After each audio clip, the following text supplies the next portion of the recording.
नमस्कार, आप देख रहे हैं वन उत्तर प्रदेश। मैं हूं आपके साथ ऋषभ पांडे। बुलेटिन की शुरुआत करेंगे इस वक्त की हेडलाइंस के साथ।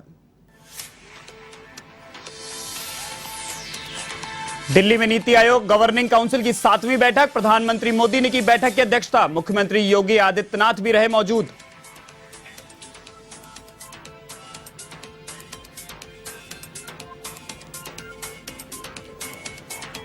उत्तर प्रदेश कारागार मंत्री डॉक्टर धर्मवीर प्रजापति का जालौन दौरा। उरई जिला कारागार में कैदियों से किया संवाद। जेल की बैरकों में तिरंगा लगाने की अपील। रक्षाबंधन को लेकर दिए दिशा निर्देश।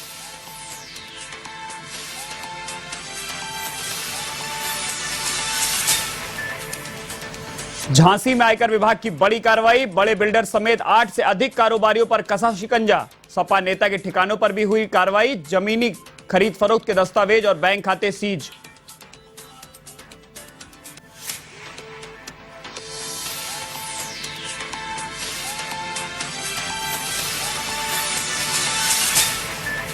रायबरेली में पुलिस और बदमाशों के बीच मुठभेड़। गोली लगने से एक बदमाश घायल। पुलिस ने 2 बदमाशों किया गिरफ्तार। आरोपियों से लूट का माल भी बरामद।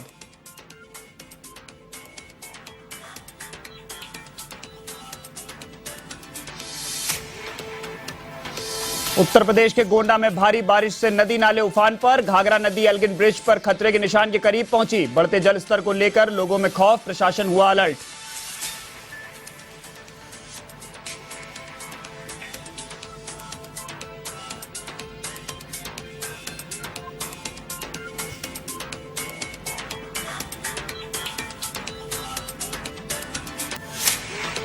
अब खबरें विस्तार से। नीति आयोग की गवर्निंग काउंसिल की 7वीं अहम बैठक दिल्ली के राष्ट्रपति भवन में बुलाई गई। प्रधानमंत्री नरेंद्र मोदी की अध्यक्षता में आयोजित हुई बैठक में उत्तर प्रदेश के मुख्यमंत्री योगी आदित्यनाथ समेत त्रिपुरा, मणिपुर, असम, पश्चिम बंगाल और राजस्थान के मुख्यमंत्री भी मौजूद रहे। बैठक में राष्ट्रीय शिक्षा नीति, स्कूली शिक्षा और उच्च शिक्षा के क्रियान्वयन के साथ ही देश के तिलहन दलहन के मामले में आत्मनिर्भर बनाने और शहरी प्रशासन के मामले पर विचार विमर्श किया गया। इधर तेलंगाना के मुख्यमंत्री चंद्रशेखर राव ने नीति आयोग की 7वीं गवर्निंग काउंसिल की बैठक का बहिष्कार किया।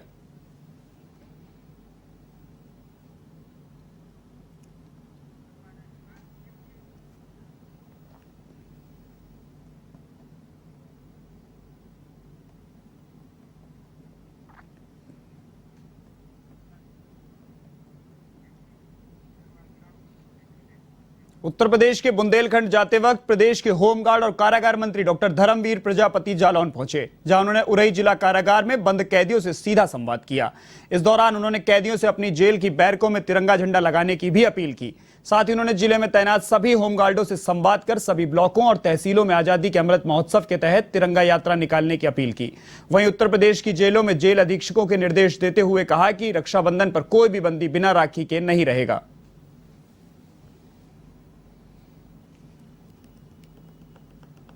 जालौन में मेरा कार्यक्रम हुआ है। एक तो जेलों में जाकर के सीधा मैं जो नौजवान कैदी हैं उनके साथ सीधा संवाद करना और हमारे होमगार्ड के जवान जितने भी ज़िले में हैं उन नौजवानों के साथ सीधा संवाद करना, उनके बारे में जानना, उनकी अगर कोई सुझाव है तो उनका सुझाव लेना, अपने विभाग की चर्चा करना और विशेष करके 2 अभियान में और इसमें जोड़ता हूँ। एक तो माननीय हमारे प्रधानमंत्री मोदी जी का सपना जो उन्होंने एक अभियान दिया है आज़ादी का अमृत महोत्सव तिरंगा को लेकर के, तो हमारा होमगार्ड जवान, हमारा होमगार्ड विभाग ब्लॉक, जिला और कमिश्नरी स्तर और फिर प्रदेश मुख्यालय पे एक तिरंगा यात्रा भव्य हम 11 से 14 अगस्त के बीच में हम करने जा रहे हैं। खबर रायबरेली से है, जहां चिकित्सा, स्वास्थ्य एवं परिवार कल्याण विभाग के अपर मुख्य सचिव अमित मोहन प्रसाद ने लखनऊ से प्रयागराज जाते समय हेल्थ वेलनेस सेंटर के बूस्टर प्रिकॉशन डोज केंद्र का औचक निरीक्षण किया। गंगागंज में निरीक्षण करने के बाद अपर मुख्य सचिव स्वास्थ्य अमित मोहन प्रसाद ने ऊंचाहार CHC का भी दौरा किया। वहीं स्वास्थ्य सचिव के निरीक्षण से विभाग के कर्मचारियों में हड़कंप मच गया।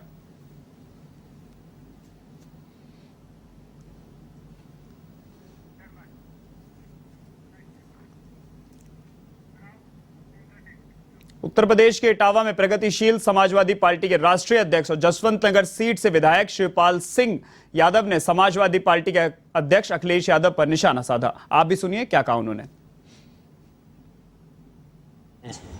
ट्वीट किया है, क्या गलत किया? जो मुझे दिखा है वही तो किया है, जो मुझे दिखा है वही तो मैंने किया है। और ये तो बहुत छोटे छोटे लोग हैं जिसका नाम आप ले रहे हैं। इनको तो मैंने मेरे साथ तो सीखे हैं ये।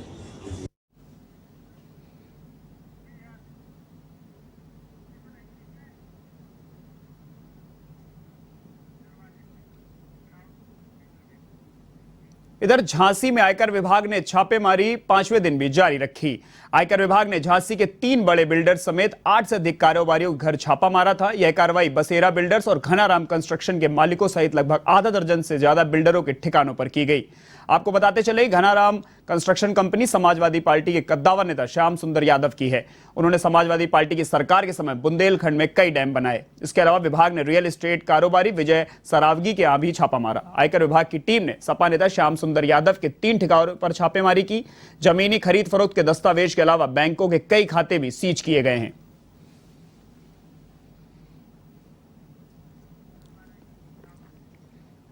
इधर रायबरेली पुलिस इन दिनों अपराधियों पर कहर बनकर टूट रही है। इसी को लेकर एक बार फिर पुलिस और बदमाशों के बीच मुठभेड़ हो गई।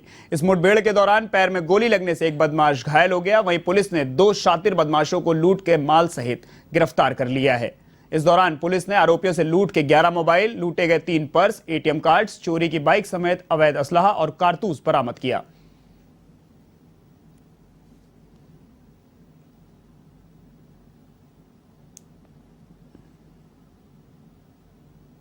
गश्त में थी और पोस्टर पार्टी की चेकिंग हो रही थी। उस दौरान खपर मलंग के पास 2 अभियुक्त काली पल्सर मोटरसाइकिल में दिखाई दिए, जो पुलिस को देखकर भागने लगे और बचने की नियत से पुलिस पार्टी पर फायर कर दिया।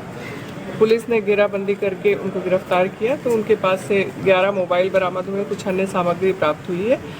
पुलिस ने अपने आत्मरक्षार्थ गोली चलाई, जिसमें कि एक अभियुक्त शुभम पासी के पैर में गोली लगी है और दूसरा अभियुक्त गिरफ्तार किया गया है, अंकुर जिसका नाम है, और एक तीसरा अभियुक्त भी उसकी निशानदेही पर रोहित। इधर फतेहपुर स्थित हरदो ग्राम सभा में लंबी कूद प्रतियोगिता का आयोजन किया गया। ग्राम प्रधान नागेंद्र यादव के नेतृत्व में प्रतियोगिता आयोजित हुई। इस प्रतियोगिता में दूर दराज से आए बच्चों ने अपना हुनर दिखाया। वही प्रतियोगिता का मुख्य उद्देश्य बच्चों के अंदर छिपे हुनर को उभारना था। इस कार्यक्रम में बतौर मुख्य अतिथि पूर्व कोऑपरेटिव बैंक के अध्यक्ष उदय प्रताप सिंह ने शिरकत की।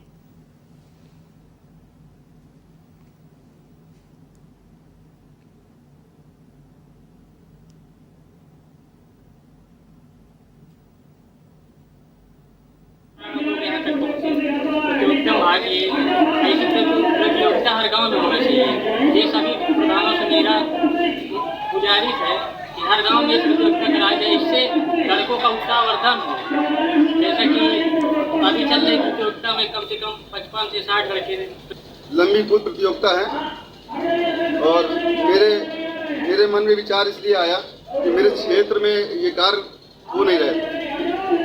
मैं भी एक स्पोर्ट्स कॉलेज का छात्र हूँ, तो बहुत सारे ऐसे गांव देहात में खिलाड़ी हैं, छुपे हुए हैं, जो उभर के सामने नहीं आ पा रहे हैं। तो मैं सोचा कि ये प्रतियोगिता कराऊंगा तो ये क्षेत्र के खिलाड़ी जितने हैं वो भाग लेंगे यहाँ पे। इधर कौशाम्बी में करंट की चपेट में आने से युवक की मौत हो गई। घटना के बाद मृतक के परिवार में कोहराम मच गया। वहीं सूचना पाकर पहुंची पुलिस ने बताया कि सराय अकील थाना के खिरीजपुर कलई गांव में कामता नाम का एक युवक खेत की बैरिकेटिंग पर गिरी हाईटेंशन लाइन की चपेट में आ गया। फिलहाल पुलिस मामले की जांच में जुट गई है।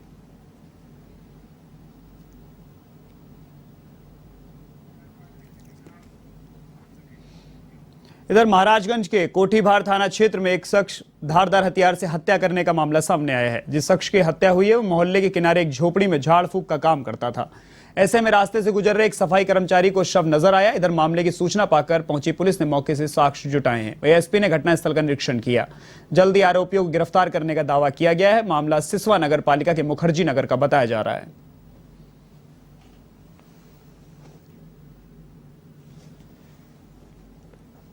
थाना कोठीबार अंतर्गत आज सुबह पुलिस के पास एक सूचना आई कि गांव के ही मुस्तकिम, जिनकी उम्र लगभग 45 से 50 वर्ष के आसपास बताई जा रही है और जो एक हाथ से विकलांग भी थी, यहाँ पर गांव से अपने घर से थोड़ा दूर रहकर एक आइसोलेटेड जगह पर अपनी मड़ई डालकर यहाँ पे झाड़ फूंक कर पूजा पाठ का काम किया करते थे। और आज सुबह पुलिस को सूचना मिली कि ये मृत अवस्था में यहाँ पर है, तो पुलिस द्वारा आके शव को अपने कब्जे में लेकर पोस्टमार्टम की कार्रवाई की जा रही है। इधर लखीमपुर खीरी में दबंगों के हौसले बुलंद दिखाई दे रहे हैं। दरअसल दबंगों ने गदियाना टांडा गांव में किसान के खेत में लगे 5 शीशम और 3 सेमल के पेड़ों को चोरी से काटकर बेच दिया। वहीं पीड़ित किसान ने वन विभाग और निगासन कोतवाली पुलिस में शिकायत कर कार्रवाई की मांग की है। पीड़ित का आरोप है कि दबंगों ने पहले भी उसके घर पर लूटपाट की थी, जिसकी शिकायत के बाद पुलिस ने दबंगों के खिलाफ कोई एक्शन नहीं लिया। फिलहाल पुलिस मामले की जांच में जुट गई है।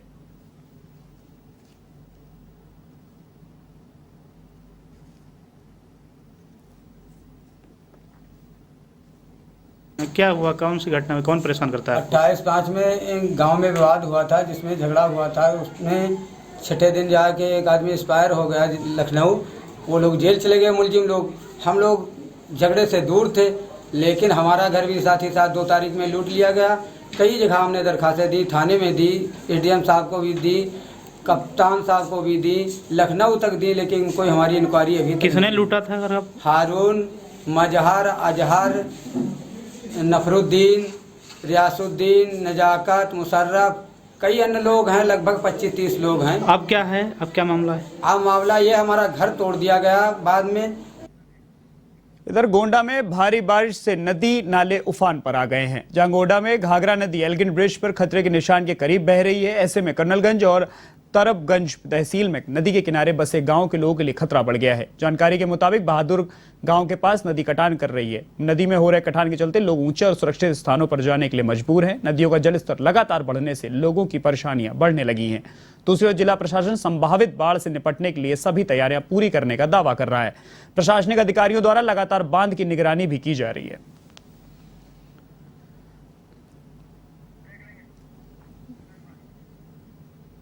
उत्तर प्रदेश के कासगंज जिलाधिकारी हर्षिता माथुर और पुलिस अधीक्षक ने गंगा नदी के बढ़ते जल स्तर को लेकर जायजा लिया। दरअसल जिलाधिकारी एसपी ने सिकंदरपुर वैश्य क्षेत्र के गंगा किनारे स्थित बरौना गांव का दौरा किया। बता दें, जल स्तर बढ़ने पर गंगा नदी के कटान से बरौना गांव के खेतों तक पानी पहुंच गया है। वहीं जिलाधिकारी ने सिंचाई विभाग के अधिशासी अभियंता को आबादी क्षेत्र में पानी बढ़ने से रोकने के लिए समस्त व्यवस्थाएं सुनिश्चित करने के सख्त निर्देश दिए हैं। उन्होंने 24 घंटे जल स्तर पर पैनी नजर रखने के भी निर्देश दिए। जल स्तर बढ़ने के कारण बाढ़ नियंत्रण कक्ष और बाढ़ चौकियों को अलर्ट रहने के लिए कहा गया है। साथ ही उन्होंने लोगों से गंगा नदी के पास नहीं जाने की अपील की।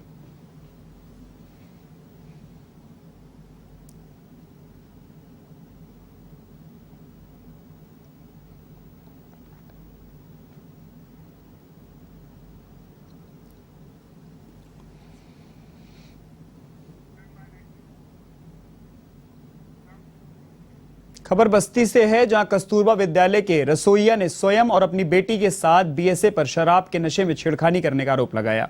पीड़िता ने आईजीआरएस के जरिए मुख्यमंत्री से न्याय की गुहार लगाई है। पीड़िता ने आरोप लगाते हुए कहा कि वह अपनी लड़कियों के साथ कस्तूरबा विद्यालय में रहती है, जहां जांच के नाम पर बीएसए ने रसोई में घुसकर अभद्रता की। दूसरी ओर बीएसए ने सफाई पेश करते हुए कहा कि जो भी आरोप महिला ने लगाए हैं वो सब निराधार हैं। वे वहां पर जांच के लिए गया था, जिसकी वीडियो रिकॉर्डिंग भी हुई है। फिलहाल मामले की गंभीरता को देखते हुए डीएम ने जांच कमेटी गठित कर दी और सीआरओ की अध्यक्षता में मामले की जांच चल रही है।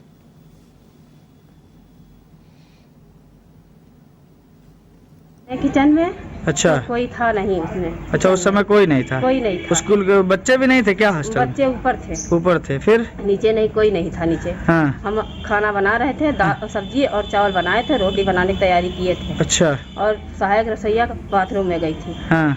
वो भी नहीं थी। अच्छा। लक्ष्मी रत्ना। हाँ। और उसके बाद अंदर कहीं स्टोर रूम खोलिए, हम स्टोर रूम खोले। हाँ। गए खोलने, जैसे अंदर हले वैसे फाटक बंद कर लिए। उसके बाद हम आवाज दिए, हमारी लड़की आई, पल्ला पीटी, उसके बाद पल्ला खोल दिया। हाँ। उसके बाद हमारी लड़की को उल्टा सीधा भगने लगे। अच्छा, लड़की बात का प्रयोग करने लगे। अच्छा, तो यहाँ के लोग जितने स्टाफ हैं वो तो कह रहे हैं कि बीएसए अंदर गए ही नहीं थे। गए थे अंदर। अच्छा, अंदर गए थे। हाँ। तो और क्या कहेंगे आप इस घटना में? क्या आपने क्यों शिकायत की कहीं पे?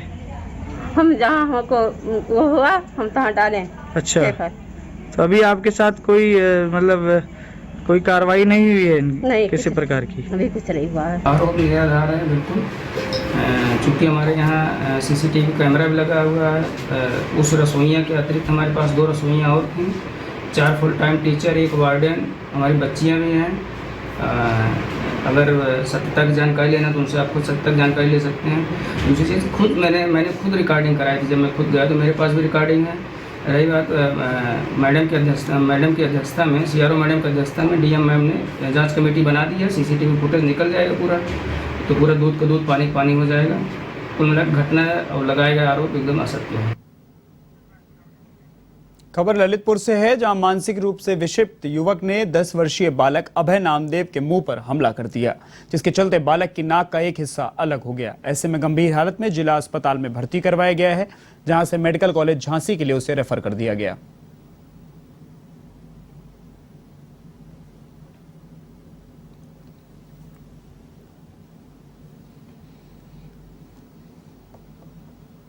क्या नाम है आपका?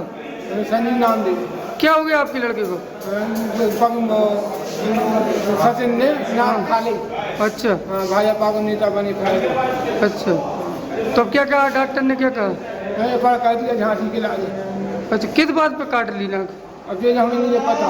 अच्छा, क्या करता है आपका बच्चा? ये बर्तन 2-3 मिर्चा जाते हैं। अच्छा अच्छा अच्छा, हम काम करते। तो क्या निकल लिया था, कैसे काट ली उसकी? अब जो हमें नहीं बनते तो जो बता सका। अच्छा अच्छा, हम ही नहीं मिलते आपको। अच्छा। इसी खबर पर अधिक जानकारी के लिए एवं संवाददाता राहुल साहू हमारे साथ जुड़े हुए हैं। राहुल, क्या कुछ ये पूरा मामला था और क्या इसकी जानकारी क्षेत्रीय लोगों को नहीं थी कि मानसिक तौर पर विक्षिप्त है? जी, मैं आपको बता दूं, ये पूरा मामला सदर कोतवाली अंतर्गत लक्ष्मीपुरा मोहल्ले का बताया जा रहा है, जहां पर एक तनकी व्यक्ति सचिन नाम के एक 10 वर्षीय बालक जो घर से जा रहा था, उसको रास्ते में उसने पकड़ लिया और उसका एक नाक का एक हिस्सा पूरा अपने मुंह से काटकर उसको अलग कर दिया। इस मामले में पुलिस क्या कुछ अब कार्रवाई कर रही है, क्योंकि मानसिक तौर पर विक्षिप्त है? क्या इसको अरेस्ट करेगी, हॉस्पिटल भेजेगी? पिता के कहने पर पुलिस ने कार्रवाई के लिए डाल दिया है और व्यक्ति को गिरफ्तार किया जाएगा अभी तो। लेकिन ये तो मानसिक तौर पर विक्षिप्त है ना, तो क्या इलाकाई लोगों को इसकी जानकारी नहीं थी क्या? आपको मैं बता दूं, ये व्यक्ति कभी अपने आप को नेता बताता है, कभी कुछ बताता रहता है और यहां से वहां घूमता फिरता रहता है। चलिए, बहुत बहुत शुक्रिया। तो ये थे एवं संवाददाता राहुल साहू जो पूरी जानकारी दे रहे थे। बढ़ते हैं अगली खबर की तरफ। उत्तर प्रदेश के पीलीभीत में पुलिस ने विदेश भेजने के नाम पर धोखाधड़ी करने वाले 2 लोगों के खिलाफ बड़ी कार्रवाई की है। पुलिस ने दोनों आरोपियों की करोड़ों रुपए की संपत्ति कुर्क कर ली है। यह दोनों आरोपी विदेश भेजने के नाम पर लोगों से ठगी करते थे। पुलिस के मुताबिक गजरौला क्षेत्र के एक खेत में रहकर आरोपियों ने गैंग बनाई और लोगों से विदेश भेजने के नाम पर जालसाजी की। ऐसे में पुलिस ने ठगी करने वाले गैंग का खुलासा किया।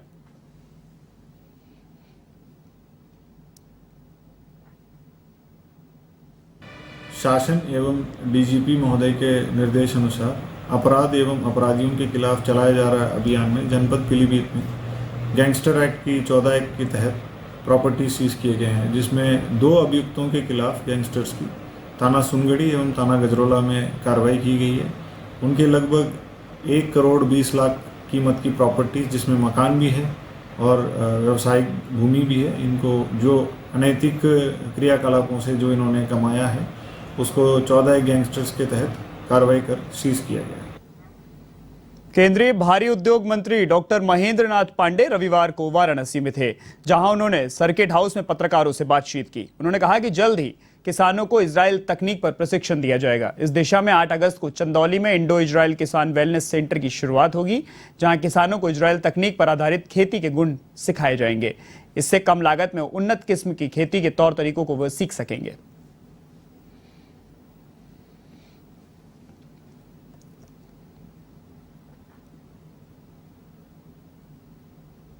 कल चंदौली संसदीय क्षेत्र में माधोपुर गांव में इंडो इजराइल एक्सीलेंस सेंटर का शिलान्यास हो रहा है और जिससे कि इजरायली टेक्निक से सबको सब्जी की उन्नत खेती सिखाई जाएगी और बीज वितरण होंगे, जिससे चंदौली, वाराणसी, गाजीपुर, मिर्ज़ापुर, सोनभद्र, यहाँ तक कि पश्चिमी बिहार आसपास सबको लाभ मिलेगा और जौनपुर आदि सब जिलों को, पूर्वांचल को और कम लागत, कम सिंचाई में बहुत ही इजरायली टेक्निक से बेहतर सब्जी के खेती के लिए यह एक कृषि विभाग और भारत सरकार और कृषि उद्यान विभाग उत्तर प्रदेश सरकार की संयुक्त पहल है।